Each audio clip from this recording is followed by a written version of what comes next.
Pharma warrior চ্যানেলে তোমাদের সকলকে স্বাগত জানাই। আজকে আমরা আলোচনা করে নেব ইন্দো তালিবান বর্ডার পুলিশ ফোর্সের আন্ডারে এএসআই ফার্মাসিস্ট এর যে ভ্যাকেন্সি বেরিয়েছে তা নিয়ে ফুল ডিটেলসে। তো তোমরা জানো গত ভিডিওতে আমরা খুব শর্টে আলোচনা করে নিচ্ছিলাম তার নোটিফিকেশন নিয়ে। তো আজকে আমরা আলোচনা করব কিন্তু ফুল নোটিফিকেশন নিয়ে, এবং তার সঙ্গে সঙ্গে আলোচনা করব যে তার কীভাবে অ্যাপ্লাই করবে সেই প্রসেসের সম্বন্ধে সমস্ত ডিটেলসে। ভিডিওটা কিন্তু অবশ্যই তাহলে তোমরা এন্ড অবধি কন্টিনিউ করো, তাহলে কিন্তু তোমার কাছে সমস্ত ব্যাপারটি ক্লিয়ার থাকবে। তো তার জন্য নোটিফিকেশনটি ডিটেলসে দেখে নেওয়ার জন্য আমরা চলে এসেছি অফিসিয়াল ওয়েবসাইটে। অফিসিয়াল ওয়েবসাইটের জন্য আমরা সার্চ করে নিয়েছি www.recruitment.itpolice.nic.in। তারপরে আমরা এখানে দেখতে পাচ্ছি নিউজে যে অ্যাডভার্টাইজমেন্টটা দেখাচ্ছে সেখান থেকে ক্লিক করলে এরকম নোটিফিকেশন তোমার কাছে বেরিয়ে আসবে। সেখান থেকে আমরা দেখে নেব যে রিক্রুটমেন্টের সমস্ত ডিটেলসে, যেখানে কিন্তু তোমার টোটাল 24টি ভ্যাকেন্সি রয়েছে, তোমার আগেও বলেছিলাম, এবং এটি কিন্তু স্টার্ট হয়েছে আজকে থেকে, মানে 25শে অক্টোবর থেকে স্টার্ট হয়েছে, চলবে কিন্তু 23শে নভেম্বর। প্রায় এক মাস ধরে এর নোটিফিকেশন কিন্তু চলবে, অ্যাপ্লিকেশন প্রসেস চলবে। তো তোমাদের অনেকটা সময় পাবে তোমরা এখানে অ্যাপ্লাই করার জন্য। তো এবার কী করে অ্যাপ্লাই করবে না করবো সমস্ত ডিটেলস আলোচনা করবো। তার আগে আলোচনা করে নিই এর পে স্কেল নিয়ে। পে স্কেলে তোমরা দেখতে পাচ্ছ 29,200 থেকে 92,300 পর্যন্ত স্যালারি রয়েছে, এবং 7th স্কেলে পে তারা দিচ্ছে। এবং আদার অ্যালোয়েন্স বলতে গেলে তারা কিন্তু dearness allowance, ration money, special compensation allowance, এছাড়াও HRA, transport allowance, leave travel compensation, free medical facilities, এ ধরনের সমস্ত ফেসিলিটিস কিন্তু তোমরা এখানে পেয়ে যাবে। এবার চলে আসবো এলিজিবিলিটি কন্ডিশনের দিকে। এলিজিবিলিটি কন্ডিশন কিন্তু 20 থেকে 28 বছর পর্যন্ত এখানে এজ লিমিট রয়েছে। এখানে তোমাকে কিন্তু ক্লাস 12টা তোমাকে ফিজিক্স, কেমিস্ট্রি এবং বায়োলজি নিয়ে পাস করতে হবে, এবং সঙ্গে ডিপ্লোমা ইন ফার্মাসি যেটা রয়েছে, ডিপ্লোমা ইন ফার্মাসি তোমাকে রিকগনাইজ সেন্ট্রাল বা স্টেট গভর্নমেন্টের আন্ডারে কিন্তু পাস করতে হবে, যেটা কিন্তু 1948-এর ফার্মাসি অ্যাক্ট রয়েছে সেই অ্যাক্টের আন্ডারে। তো তোমাদের আগেও বললাম 23শে নভেম্বর পর্যন্ত এর ডেট রয়েছে। 23শে নভেম্বর পর্যন্ত তোমরা এটাকে অ্যাপ্লাই করতে পারো। ডেট অফ বার্থ কিন্তু ম্যাট্রিকুলার, মানে ক্লাস 10-এর যে অ্যাডমিট কার্ডে যে ডেট অফ বার্থ থাকবে সেটা কিন্তু এটা গণ্য করবে বেসিক্যালি। তো এছাড়া এখানে বলে দিয়েছে যে ওবিসি, তোমরা যদি ওবিসির ফেসিলিটি নিতে চাও, ওবিসিকে নন ক্রিমিলিয়ারের ব্যাপারটি কিন্তু তোমাকে মেনটেন করতে হবে। ওবিসি নন ক্রিমিলিয়ার ব্যাপারটি যদি কী জানতে হয়, তার জন্য আমি ডিসক্রিপশন বক্সে লিঙ্ক দিয়ে দেবো, সেটা অবশ্যই দেখে নিও। সেই নন ক্রিমিলিয়ারের ব্যাপারটি তোমাদের কাছে ক্লিয়ার হয়ে যাবে। এবার তোমাকে দেখিয়ে দেবো এখানে আরেকটি জিনিস যেটা বলেছে, তোমরা যদি এসসি, এসটি বা ওবিসি যে কোনো কাস্টের যদি বেনিফিট নিতে চাও, তাহলে কিন্তু তোমাদের এখানে একটা অ্যানেক্সার দিয়ে দেওয়া হয়েছে। সেই অ্যানেক্সারটা কিন্তু ফিল করে নিয়ে যেতে হবে। যদি তোমরা সেটা না ফিল করো, তাহলে কিন্তু তোমাকে আনরিজার্ভ ক্যাটাগরি আন্ডারে তোমাকে ধরা হবে। তো তার জন্য অ্যানেক্সার, বিভিন্ন রকম অ্যানেক্সার রয়েছে, সেটা তোমাকে আমি এই ভিডিওর মানে এই নোটিফিকেশনের এন্ডে দেখাবো। তো এরপরে আমি চলে আসবো যে রিল্যাক্সেশন, এজ রিল্যাক্সেশন, সেই এজ রিল্যাক্সেশন ব্যাপারে, যেখানে তোমার এসসি এবং এসটির 5 বছরের এজ রিল্যাক্সেশন, এবং আদার ব্যাকওয়ার্ড ক্লাসের নন ক্রিমিলিয়ারের যে 3 বছরের যে এজ রিল্যাক্সেশন এখানে রয়েছে। এবারে বিভিন্ন ডিটেলস রয়েছে, তোমরা এখানে দেখে নিতে পারো। এবার আমি ডাইরেক্ট চলে আসছি ফিজিক্যাল স্ট্যান্ডার্ড টেস্ট, যেটা আমাদের এক্সামের আন্ডারে পড়ছে, একটা সিলেকশন প্রসেসের মধ্যে পড়ছে। তার তো ফিজিক্যাল স্ট্যান্ডার্ড টেস্টের মধ্যে কী রয়েছে, যেখানে তোমার হাইট থাকতে হবে 162.5 থেকে 150, ফিমেলদের জন্য 150। এছাড়াও তোমাকে হচ্ছে চেস্ট কিন্তু 77 এবং এবং বাড়ানোর পরে 82 হতে হবে। এছাড়াও যারা জম্মু কাশ্মীর অথবা লাদাখ অথবা গোর্খা বা মারাঠা আছে, তাদের কিন্তু হাইট 165 এবং ফিমেল ক্যান্ডিডেটের জন্য 150 থাকবে। আর যারা এবং তাদের যে চেস্ট 80 থেকে 85। যারা আদার ক্যান্ডিডেট, এছাড়াও যারা বিভিন্ন স্টেটের রয়েছে, ইউনিয়ন টেরিটরিজের রয়েছে, তাদের কিন্তু 170, 150, 80, 85। এবার চলে আসবো মিনিমাম মেডিকেল স্ট্যান্ডার্ডটা থেকে, যেখানে ভিজুয়াল সম্বন্ধে বলে দিয়েছে, যেখানে বেটার আই হতে গেলে N6 লাগবে, এবং ওর্স আই হলে N9 হবে। তো তোমাকে N6 থেকে N9-এর মধ্যে নিজেদের ভিজুয়াল অ্যাক্টিভিটি থাকতে হবে। এছাড়াও যেটা এখানে বলা রয়েছে যে তুমি যদি কোনো কালার ব্লাইন্ড হও, তাহলে কিন্তু তোমরা এখানে অ্যাপ্লাই করতে পারবে না। তো তোমরা অবশ্যই এখানে অ্যাপ্লাই করার আগে সমস্ত নোটিফিকেশনের ডিটেলসটি ভালো করে দেখে নিতে হবেই কিন্তু এখানে অ্যাপ্লাইটা করো। তো এবার চলে আসবো আদার্স যে সিলেকশন ক্রাইটেরিয়া রয়েছে সেটার দিকে। এবার কীভাবে অ্যাপ্লাই করবে সেটার ব্যাপারে আমি তোমাকে পরে ভিডিওতে দেখাবো ডিটেলসে। এবার দেখিয়ে দিই তোমাকে এখানে যে পেমেন্ট মোডটার কথা বলা রয়েছে, সে পেমেন্ট ব্যাপারে আনরিজার্ভ ক্যান্ডিডেট, ওবিসি ক্যান্ডিডেট এবং ইকোনমি উইকার মানে ইডব্লিউএস ক্যান্ডিডেটের জন্য ফিস কিন্তু লাগছে 100 টাকা। এছাড়াও যারা এসসি রয়েছে, এসটি রয়েছে এবং ফিমেল ক্যান্ডিডেট রয়েছে অথবা এক্স সার্ভিসম্যান রয়েছে, তাদের কিন্তু কোনো রকম ফিস এখানে লাগছে না। আর যদি কেউ এখনও গভর্নমেন্ট বা সেন্ট্রাল গভর্নমেন্টের আন্ডারে কোনো কাজ করে থাকে তাদের কিন্তু নো অবজেকশন সার্টিফিকেট কিন্তু এখানে জমা দিতে হবে, তবে কিন্তু তারা এখানে অ্যাপ্লিকেবল এখানে অ্যাপ্লাই করার জন্য। তো এবারে আবার চলে আসবো বাকি ডিটেলসগুলোর দিকে। সিলেকশন প্রসেসে কিন্তু তোমাকে প্রথমে পিইটি টেস্ট, পিএসটি টেস্ট, এছাড়াও আরও টেস্ট রয়েছে, সেটা আমি দেখাচ্ছি তোমাকে। তো পিইটি টেস্ট কী হবে এবং পিএসটি টেস্ট যেটা পিইটি টেস্টের কথা অলরেডি বলে দিয়েছি, এবং পিএসটি টেস্টটা কীরকম হবে ফিজিক্যাল স্ট্যান্ডার্ড টেস্ট, সেটা আমি তোমাকে দেখিয়ে দিচ্ছি। এখানে ফিজিক্যাল এফিসিয়েন্সি যে টেস্টটা সেটা ফেজ 1-এর টেস্ট, সেটাকে যারা পাস করতে পারবে তাদেরকে আবার পিএসটি টেস্টের জন্য ডাকা হবে। তো ফিজিক্যাল এফিসিয়েন্সি টেস্টের জন্য ফেজ 1-এর যে টেস্টটি সেটিতে প্রথমে 1.6 কিলোমিটার রান হবে, তারপরে যেটি তোমাকে 7 মিনিট 30 সেকেন্ডের মতো কমপ্লিট করতে হবে। এবারে লং জাম্প থাকবে 11 ফিটের, যেটা 3টে চান্সের মধ্যে তোমাকে কভার করতে হবে, এবং হাই জাম্প থাকবে 3.5 ফিটের, সেটা কিন্তু 3টে চান্সের মধ্যে কভার করতে হবে। এবং ফিমেল ক্যান্ডিডেটের জন্য 800 মিটারে রান থাকবে, যেটা 4 মিনিট 45 সেকেন্ডের মধ্যে কভার করতে হবে। লং জাম্প থাকবে 9 ফিটের, সেটা 3টে চান্সে কভার করতে হবে, এবং হাই জাম্প থাকবে 3 ফিটের, যেটা 3টি চান্সের মধ্যে কভার করতে হবে। যদি 3টি তোমরা ঠিকঠাক মতো কভার করতে পারো তবেই কিন্তু তোমরা এর নেক্সট স্টেজ বা ফেজ 2-এর যে এক্সাম তার জন্য এলিজিবল হবে, মানে পিএসটি টেস্টের জন্য এলিজিবল হবে। তো পিএসটি টেস্টে কী করতে হবে সেটা একবার তোমাদের বলে দিই। ফিজিক্যাল স্ট্যান্ডার্ড টেস্টে তোমাকে অলরেডি যেটা বললাম, সেখানে তোমাকে যেখানে তোমার টেস্ট করা হবে তোমার হাইট, ওয়েট এবং chest. Physical standard test pass করার পরে তোমাকে হবে ফেজ 2-এর এক্সাম, যেখানে তোমাকে রিটেন এক্সামিনেশন দিতে হবে। সেই রিটেন এক্সামিনেশনে তোমাকে 100 মার্কসের পরীক্ষা হবে।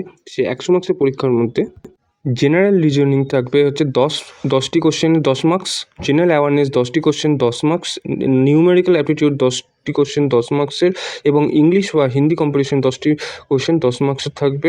এরপরে যে ট্রেড বা প্রফেশনাল মানে বিফার্ম বা ডিফার্ম রিলেটেড যে কোশ্চেন থাকবে 60 মার্কসের, 60টা টোটাল 100 মার্কসের পরীক্ষা হবে 2 ঘন্টা ধরে। এবং তার যে সিলেবাস এরপরে দেওয়া রয়েছে, তোমরা কিন্তু সেটিকে অবশ্যই দেখে নিও। আর এই পরীক্ষাটি কিন্তু সম্পূর্ণ ওএমআর বেসিসে হবে, তো ওএমআর সেটা আমাদের পরীক্ষাটি দিতে হবে। তো সেটির পরে চলে আসবে ফেজ 3-এর এক্সাম, যেখানে ভেরিফিকেশন হবে তোমার সমস্ত অরিজিনাল ডকুমেন্টসে।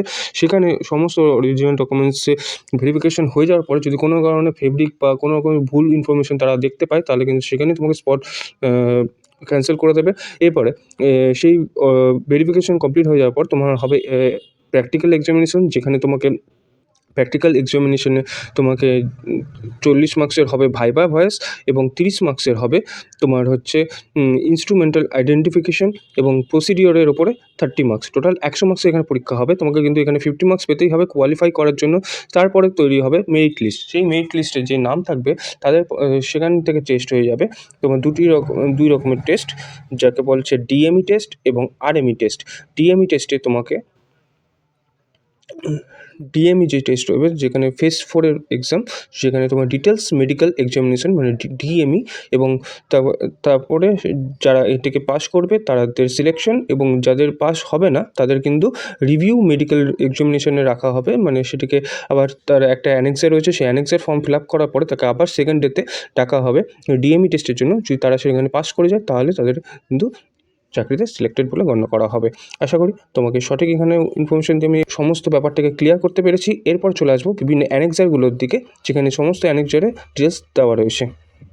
এই হলো সমস্ত অ্যানেক্সারের ডিটেলস, যেখানে এসসির, ওবিসির, নন ক্রিমিলিয়ার, ওবিসি সার্টিফিকেটের সমস্ত ডিটেলস দেওয়া রয়েছে। এবার আমি চলে আসছি কীভাবে এটাতে অ্যাপ্লাই করবো। অ্যাপ্লাই করার জন্য আবার চলে এসেছে অফিসিয়াল ওয়েবসাইটে। সেখান থেকে তোমরা দেখতে পাচ্ছ নিউ ইউজার রেজিস্ট্রেশন। সেখান থেকে চলে আসার পরে এখানে তোমরা দেখতে পাচ্ছ first name, middle name, last name, email ID, new password, confirm password, date of birth, security কোশ্চেনে করার পরে এখানে তোমাকে ক্যাপচা পুট করতে হবে। হ্যাঁ, এবার এখানে কিছু জিনিস বলার রয়েছে, যেখানে তোমাকে বলা রয়েছে পাসওয়ার্ড চুজ করার সময় কী কী খেয়াল রাখতে হবে। 8 থেকে যাতে 16টা ক্যারেক্টার হয়, এবং সেখানে যাতে একটা আপার ক্যারেক্টার, একটা নাম্বার এবং কিছু স্পেশাল ক্যারেক্টার থাকে। তো এগুলো করার পরে তোমরা সাবমিট করে দেবে। সাবমিট করালে তোমার রেজিস্ট্রেশন সাকসেসফুলি হবে। তো আমি তোমাকে এবার এটাকে রেজিস্ট্রেশন করে দেখিয়ে দিচ্ছি। তোমরা তোমাদের সকল ডিটেলস এখানে পুট করে দেওয়ার পরে তোমরা এখানে ক্যাপচা পুট করে দেওয়ার পরে এখানে সাবমিট বাটনে ক্লিক করবে। সাবমিট বাটনে ক্লিক করলে তোমাকে দেখাবে ইউ আর রেজিস্টার্ড সাকসেসফুলি। দেন তোমার কাছে একটা ইমেল যাবে, সেখান থেকে ইমেলে গিয়ে কিন্তু প্রথমে তোমাকে অ্যাক্টিভেট করাতে হবে, দেনই তুমি এখানে লগ ইন করতে পারবে। যদি তোমরা সেটা না করো তাহলে কিন্তু আমি যে ভুলটা করেছিলাম তোমাদেরও সেম ভুলটাই শো হবে। এখানে লগ ইন আইডি ক্রিয়েট করে দেওয়ার পরে সব কিছু পুট করে দেওয়ার পরে তোমাকে বলবে ফার্স্টে তোমাকে ওখানে রেজিস্ট্রেশন করে আসতে। কীভাবে অ্যাক্টিভেট করবে তোমার আইডিটাকে সেটাও তোমাকে দেখিয়ে দিচ্ছি। এখানে ক্লিক করবে, তোমার মেলে যে লিঙ্কটা আসবে সেই লিঙ্কটাকে ক্লিক করলেই তোমার কাছে এরকম সাকসেসফুলি আসবে ইউ অ্যাকাউন্ট অ্যাক্টিভেটেড সাকসেসফুলি। দেন তুমি লগইন আইডি আর পাসওয়ার্ড বসালে তোমার কাছে তোমার যে আইডিটা সেটা খুলে আসবে, ওপেন হয়ে আসবে। ওপেন হলে এরকম শো করবে। এরপরে তোমার প্রথম কাজ হবে তোমার পার্সোনাল ডিটেলসটাকে পুট করে দেওয়া। যদি তোমরা এখানে লাইভ প্যাটার্নে ক্লিক করো তাহলে তোমাকে এখানে শো করে দেবে ফার্স্টে তোমার পার্সোনাল ডিটেলসটাকে পুট করতে হবে, আমি যেটা ভুল করেছিলাম। তো তারপর তোমাকে এখানে দরকার হচ্ছে মোবাইল নাম্বার পুট করে দেওয়া, তারপরে তোমার ফাদার্স নেম, তারপর মাদার্স নেম দিয়ে তোমার অ্যাড্রেস ডিটেলস, তারপর permanent address details, correspondence address details, তারপরে তোমাকে আদার যে রিলিজিয়ান ডিটেলস তারপর দিতে হবে, তোমার কোয়ালিফিকেশান ডিটেলস দিতে হবে। তো এরপরে তোমার যে ক্যাটাগরি সিলেক্ট করতে হবে, সার্ভিসম্যান ডিটেলস দিতে হবে, তুমি কী ধরনের সার্ভিস করো প্রাইভেট দিয়ে, এবং নিচে ডিক্লারেশন আছে, ডিক্লারেশনটাকে ক্লিক করতে হবে যেটা তোমার ডিক্লারেশন সেটা। তো আমি সমস্তটা পুট করে নিয়েছি। তোমরা এখানে দেখতে পাচ্ছ যেখানে তোমরা আটকাবে সেই জায়গাটা আমি দেখিয়ে দিই। তোমরা এখানে দেখতে পাবে যে ফার্স্টে তোমাকে কিন্তু সেকেন্ডারি এডুকেশন 10 চুজ করতে হবে। এখানে তোমার স্কুলের নামটা দিতে হবে, দিয়ে তোমার কত পার্সেন্টেজ পেয়েছো সেটা দিতে হবে, দিয়ে প্লাস বাটন দেখতে পাচ্ছ সেই প্লাস বাটনটাকে ক্লিক করে নিতে হবে। দিয়ে এইভাবে তোমাকে ক্লাস 12টা কিন্তু পুট করতে হবে, এবং সঙ্গে তোমার যে বি ফার্ম বা ডি ফার্ম যাই থাকো না সেটা পুট করতে হবে। এবার তোমরা যেখানে আটকাবে সেটা হচ্ছে এখানে দেখো ক্লাস 12 কিন্তু প্লেন ক্লাস 12 পুট করবে, ওর সঙ্গে কিছু আটকাবে না। এখানে দেখতে পাচ্ছ তোমরা এখানে এই জায়গাটা তোমরা আটকাবে যে তোমরা ব্যাচেলার ইন ফার্মাসি কিন্তু খুঁজে পাবে না। তো সেই জায়গাটার জন্য তুমি কী করবে, 12 with bachelor in pharmacy, diploma থাকলে 12 উইথ ডিপ্লোমা ইন ফার্মাসি, এই দুটো চুজ করবে, দিয়ে ইনস্টিটিউশনের নাম দেবে, দিয়ে পার্সেন্টেজ দেবে। দেওয়ার পরে তোমার যে জেন্ডার চুজ করবে, দিয়ে ম্যাটেরিয়াল স্ট্যাটাস দেবে। দেওয়ার পরে তোমরা এখানে ডিক্লারেশন বাটন দেখতে পাবে যেখানে লেখা আছে not affected by any others above 3, সেটা করে দেবে। আমার যেহেতু এটাই, তো তোমাদের যদি কিছু এক্সট্রা থাকে তুমি করতে পারো। এখানে দেখো আমি সার্ভিসম্যান ডিটেলসটা দিইনি, তো আমি যেহেতু প্রাইভেট সেক্টরে জব করি তো আমি প্রাইভেট সেক্টর কি তোমার যে সেক্টরে তুমি জব করো না কেন সেই অনুযায়ী চুজ করবে, দিয়ে সাবমিট বাটনে ক্লিক করবে। সাবমিট বাটন ক্লিক করার পর তোমাকে কিন্তু ইমেজ আপলোড করতে হবে, ইমেজ এবং সিগনেচার। এখানে দেখতে পাচ্ছ এখানে ফার্স্টে তোমাকে অ্যাপ্লিকেন্ট ইমেজ এবং সেকেন্ড হচ্ছে অ্যাপ্লিকেন্ট সিগনেচার। তো এর কিছু ক্রাইটেরিয়া আছে, ক্রাইটেরিয়াগুলো তোমাকে বলে দিই। ফার্স্ট তোমাকে 30 থেকে 100 কেবির মধ্যে তোমাকে ইমেজটাকে আপলোড করতে হবে, এবং সিগনেচার যেটা থাকবে সেটা কিন্তু 15 থেকে 30 কেবির মধ্যে আপলোড করতে হবে। এখানে আরেকটা জিনিস মাথায় রাখবে যে নোট বলে দেখতে পাচ্ছ যে সাইজ কিন্তু সিগনেচার এবং এটার যে সাইজটা রয়েছে সেটা কিন্তু তোমাকে জেপিজি ফরম্যাটে থাকতে হবে, এবং নামটা কিন্তু সিগনেচার ডট জেপিজি এরকম ফরম্যাটে থাকতে হবে, তাহলে কিন্তু হবে। যদি না হয় তোমাকে কিন্তু পপ আপে শো করবে বা প্রবলেম কিন্তু শো করতে পারে। দিয়ে আই হেয়ার বাই ডিক্লেয়ার দিয়ে ঠিক করার পরে তোমাকে সাবমিট করতে হবে। সাবমিট করে নেওয়ার পরে চলে যাবে তোমরা লাস্ট স্টেজে যেখানে তোমাকে অ্যাপ্লাই করতে হবে আইটিবিপি ফার্মাসিস্টের পোস্টে। অ্যাপ্লাই করার জন্য আমরা ক্লিক করে নিলাম। এখানে দেখতে পাচ্ছ তোমরা অ্যাপ্লাই জোন ওয়াইজ, দিয়ে এখানে ক্লিক করার পর তোমাকে এরকম শো করবে, তোমার অ্যাডভার্টাইজমেন্ট নাম্বার শো করবে, ডিক্লারেশন থাকবে, তোমরা চাইলে এটা পড়ে নিয়ে দেখে নিতে পারো। দিয়ে নিচে দেখতে পাবে একটু স্ক্রল ডাউন করলেই এখানে যে আই এগ্রি বলে অপশন থাকবে, তুমি আই এগ্রি যদি করো তাহলে এগ্রি করে নেবে, দিয়ে এটাকে নেক্সট করবে। নেক্সট করলে তোমার কাছে এরকমভাবে শো হয়ে যাবে তোমার সমস্ত পুরো অ্যাপ্লিকেশন ফর্মটি। তুমি ভালো করে একবার চেক করে নেবে, যদি চেক করে মনে হয় সব কিছু ঠিকঠাক আছে, পার্সেন্টেজ সব কিছু ঠিকঠাক রয়েছে, তাহলে তুমি এখানে নেক্সট করে দেবে। নেক্সট করে দেওয়ার পরে তোমার কাছে এরকম দেখাবে তোমার যে ফিজের যে স্ট্রাকচার, কত টাকা পেমেন্ট করতে হবে না করতে হবে এখানে তোমার শো করবে। দিয়ে তুমি এখানে সাবমিট করে দেবে। সাবমিট করে দেওয়ার পর তোমার যে লাস্ট স্টেজ, ফর্মের লাস্ট স্টেজে তুমি চলে আসবে। এখানে তোমাকে দেখিয়ে দেবে যে তোমার অ্যাকশন কী রয়েছে। তুমি এখান থেকে অ্যাপ্লিকেশন ফর্মটাকে প্রিন্ট করে নিতে পারবে, পাশে ডাউনলোডের অ্যাডমিট কার্ডে সেখানে তুমি অ্যাডমিট কার্ড ডাউনলোড করতে পারবে। তো এখানে ফার্স্টে তুমি যদি এটা করো তাহলে তোমার অ্যাপ্লিকেশন যে ফর্মটি, সেই অ্যাপ্লিকেশন ফর্মটি পুরোটা দেখে নিতে পারবে। এখান থেকে প্রিন্ট অ্যাপ্লিকেশন ফর্ম, এখান থেকে তুমি অ্যাপ্লিকেশন ফর্মটিকে প্রিন্ট করে নিতে পারবে। তো এভাবে তুমি তোমার অ্যাপ্লিকেশন ফর্মটিকে সাকসেসফুলি করে নিয়ে অ্যাপ্লাই করে নিয়ে তুমি এটাকে প্রিন্ট করে নিজের কাছে ফিউচারের জন্য কিন্তু অবশ্যই সেভ করে রেখে দিও। এরপরে দেখিয়ে দেবো তোমাকে অ্যাডমিট কার্ডের জায়গায় বা অ্যাকশনের জায়গায় তুমি কী বলছে যে অ্যাডমিট কার্ড কি তোমার সঙ্গে সঙ্গে পেয়ে যাচ্ছ কি না। ট্রানজ্যাকশন ডিটেলসে যদি যাও তোমাকে ট্রানজ্যাকশন ডিটেলস কিছু শো করবে না, বিকজ তোমারটা এখনও মানে ট্রানজ্যাকশন স্টেজে রয়েছে, মানে তোমারটা এখনও ভেরিফিকেশন স্টেজে রয়েছে। ভেরিফিকেশন হয়ে গেলে তোমারটা শো করবে। তো সেটাই তোমাকে দেখাবো। এবার অ্যাকশন স্টেজে এসে সেই অ্যাকশন স্টেজে যদি তুমি চলে আসো বা অ্যাডমিট কার্ড স্টেজে যদি আসো, এখানে তোমাকে একটা স্ট্যাটাস যেটা দেখতে পাচ্ছ স্ট্যাটাস কিন্তু পেন্ডিং বলে শো করবে। স্ক্রিনিং স্ট্যাটাস যেটা আছে সেটা কিন্তু পেন্ডিং বলে শো করবে।